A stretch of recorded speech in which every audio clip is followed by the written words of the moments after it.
तो आइए एक और वेक्टर एडिशन से रिलेटेड एक और एग्जांपल देखते हैं। ठीक है,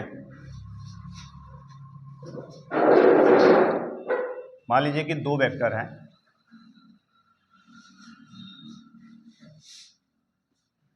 वेक्टर ए और वेक्टर बी। ठीक है, और दोनों वेक्टर का मैग्नीट्यूड क्या है, सेम है। डायरेक्शन तो क्या है, अलग अलग है, मैग्नीट्यूड क्या है, सेम है, और इनके बीच एंगल क्या है, थीटा है। मान लेते हैं कि वेक्टर ए बराबर वेक्टर बी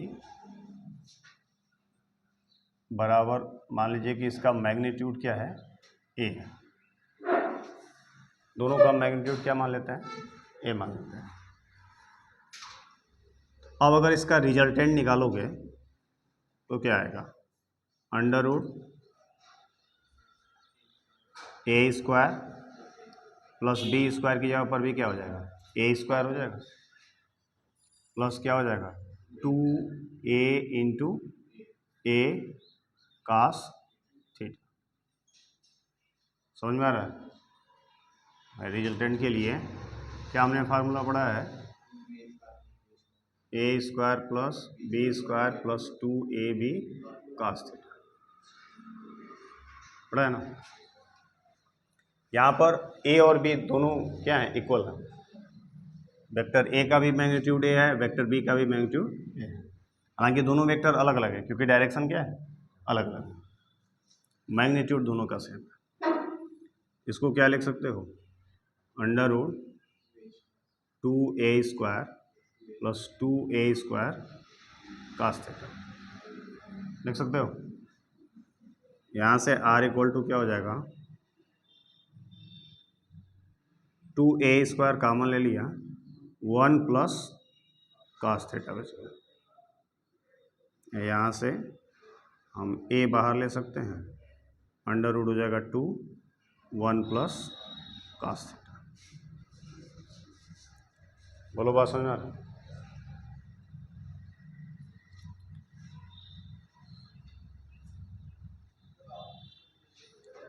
हमने एक फार्मूला पढ़ा है कि कास 2 थीटा इक्वल टू क्या होता है, 2 कास स्क्वायर थीटा माइनस 1, या ये भी होता है 1 माइनस 2 साइन स्क्वायर थीटा, या cos square theta minus sine square theta. ये फार्मूला हमने ट्रिग्नोमेट्री में पढ़ा है कि कास 2 थीटा इक्वल टू, बोलो बात समझ में आ रहा है। अच्छा, अगर theta equal to theta upon 2 ले लें, ठीक है, अगर थीटा की जगह पर हम क्या रख दें, थीटा अपान 2 रख दें, तो बताओ ये फार्मूला कैसे हो जाएगा। कास थीटा की जगह पर थीटा अपान 2 रख दिया तो 2 से 2 कैंसिल, कास थीटा हो जाएगा, ये हो जाएगा 2 cos square theta upon 2 minus 1, हो जाएगा नहीं हो जाएगा। अच्छा, 1 को इधर ला दिया तो क्या हो जाएगा, 1 plus cos theta equal to 2 cos square theta upon 2। समझ में आया। तो इसकी जगह पर ये रखा जा सकता है, तो 1 प्लस कास थीटा की जगह पर हमने रख दिया 2 कास स्क्वायर थीटा बाई 2। तो ये r इक्वल टू हो गया a under root 2 into 2 cos square theta by 2। ठीक है, अब यहाँ से r बराबर क्या हो जाएगा, 2a कास थीटा बाई 2 का स्क्वायर हो गया, कास स्क्वायर थीटा बाई 2 है तो अंडर रूट कैंसिल हो जाएगा।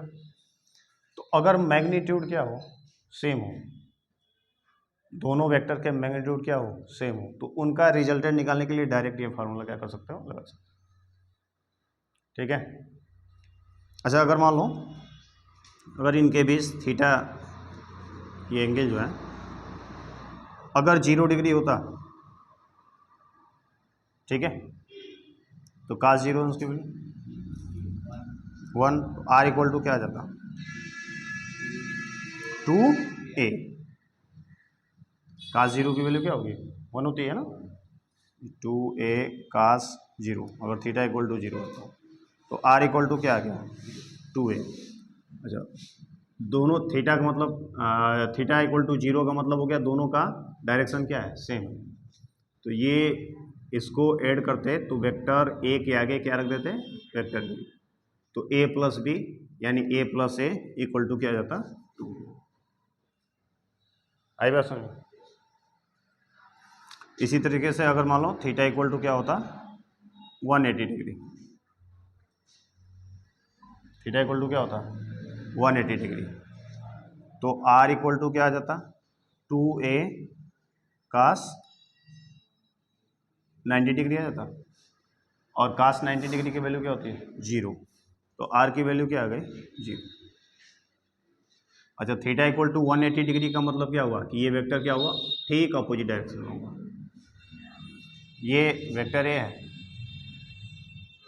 और सेम मैग्नीट्यूड का अपोजिट डायरेक्शन में वेक्टर बी है, तो जब वेक्टर बी को रखोगे तो फिर दोनों के बीच में दोनों को ऐड करोगे तो इसका टेल और इसका हेड दोनों क्या होंगे एक ही पॉइंट पर आ जाएंगे, इसका टेल और इसका हेड दोनों क्या हो जाएंगे एक ही पॉइंट पर आ जाएंगे, तो रिजल्टेंट की वैल्यू क्या हो जाएगी जीरो। ठीक है, मतलब ये जो फार्मूला बना हुआ है वो रिजल्टेंट के फार्मूला से मैच कर रहा है कि नहीं कर रहा है,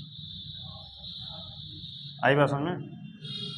वैसे इसको याद रखना चाहते हैं चाहे नहीं रहा कोई दिक्कत नहीं है, ठीक है ना, नहीं भी याद रखते हैं तो सीधे ये फार्मूला यूज कीजिए, वो ऑटोमेटिक रिजल्ट आपको क्या हो जाएगा मिल जाएगा। बट एक एक स्पेशल केस है, ठीक है ना, इसको आप देख सकते हैं।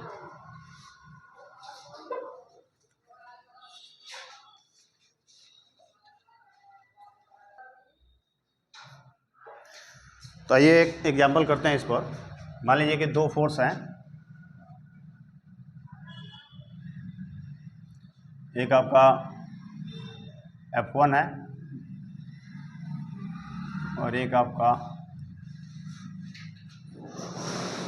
F2 है, वेक्टर F1 और वेक्टर दिया हुआ है mod vector F1 equal to 10 newton, mod vector F2 equal to 10 newton, दोनों का मैग्नीट्यूड क्या है सेम है, इनके बीच एंगल जो है मान लेते हैं 60 डिग्री है।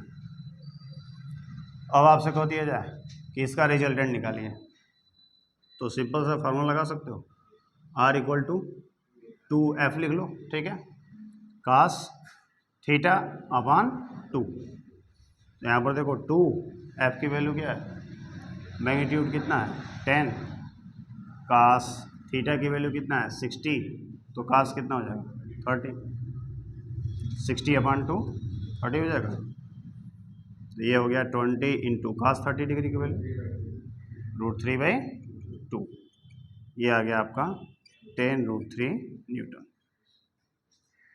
ऐसा में ऐसा निकाल सकते हैं।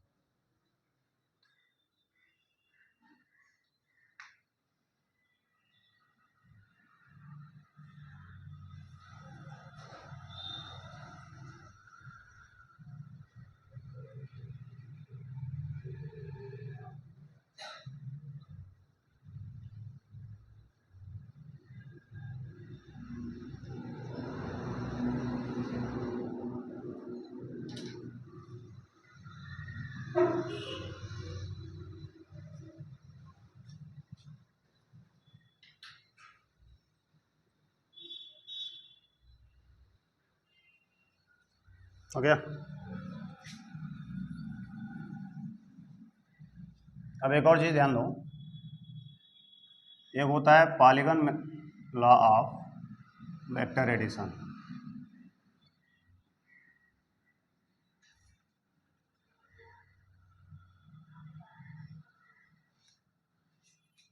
अब तक जो भी आपने वेक्टर एडिशन का पढ़ा, ठीक है ना, उसमें कितने वेक्टर को आप ऐड कर रहे थे? 2 वेक्टर। मान लो बहुत सारे वेक्टर हो, उनको एक साथ क्या करना है, ऐड करना है, तो उसके लिए हम क्या लगा सकते हैं? पॉलीगन मेथड लगा सकते हैं, ठीक है। इसमें क्या होता है कि मान लो कि टोटल n वेक्टर्स हैं। कितने वेक्टर्स हैं? n वेक्टर्स हैं। तो आपको करना क्या है कि n-1 साइड्स का पॉलीगन बनाना है, बहुभुज बनाना है, ठीक है। n-1 करना है, n+1 साइड जितना वेक्टर होगा उससे एक अधिक। मान लो अगर 5 वेक्टर को जोड़ना है तो 6 साइड्स का, 6 भुजाओं का एक बहुभुज आपको क्या करना होगा? बनाना, ठीक है। जिसमें के जो n साइड होंगे, ठीक है ना, वो वेक्टर को रिप्रेजेंट कर रहे होंगे सीक्वेंस में, और जो लास्ट वाला साइड होता है वो आपका क्या हो जाता है? रिजल्टेंट वेक्टर हो जाता है, ठीक है। First n sides represent n vectors in sequence, ठीक है। और लास्ट वन क्या होता है? Last one represents resultant vector.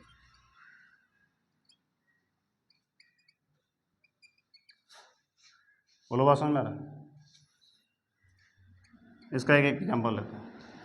मान लो कि एक वेक्टर है, वेक्टर ए, एक सेकंड वेक्टर है, वेक्टर बी, एक थर्ड वेक्टर है, वेक्टर सी, एक जो है फोर्थ वेक्टर है, वेक्टर डी। इन सबको क्या करना है? ऐड करना है, ठीक है। तो टोटल कितने वेक्टर हो गए?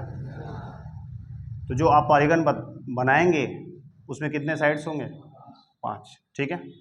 तो पहले 4 जो साइड्स होंगे वो किसको रिप्रेजेंट करेंगे? इन वेक्टर्स को। किस में? सीक्वेंस में। तो पहले आपने बनाया क्या? वेक्टर ए, ठीक है। अब क्या करोगे? इस पर रखोगे वेक्टर बी। ये आपका क्या हो गया? Vector B. अब इस वेक्टर बी पर क्या रखोगे? Vector C. ये हो गया आपका क्या? Vector C. अब इस वेक्टर सी पर क्या रखोगे? Vector D. ये हो गया आपका क्या? Vector D. अब इसको पॉलीगन बनाने के लिए लास्ट वाला क्या होगा? ये इससे ऐड हो जाएगा। ये जो लास्ट वाला है यही आपका रिजल्टेंट वेक्टर। बात समझ आ रही है? आप सभी वेक्टर को क्या कीजिए? साइड्स के रूप में बनाते जाइए, ठीक है। अब लास्ट वाला जो होगा, ठीक है ना, और फर्स्ट वाले का टेल और लास्ट वाले का हेड, इसको आपस में क्या करो? ये आपका रिजल्टेंट वेक्टर होगा। यानी ये वेक्टर कौन सा है? Vector a plus vector b plus vector c plus vector d. आई बात समझ में? ओके।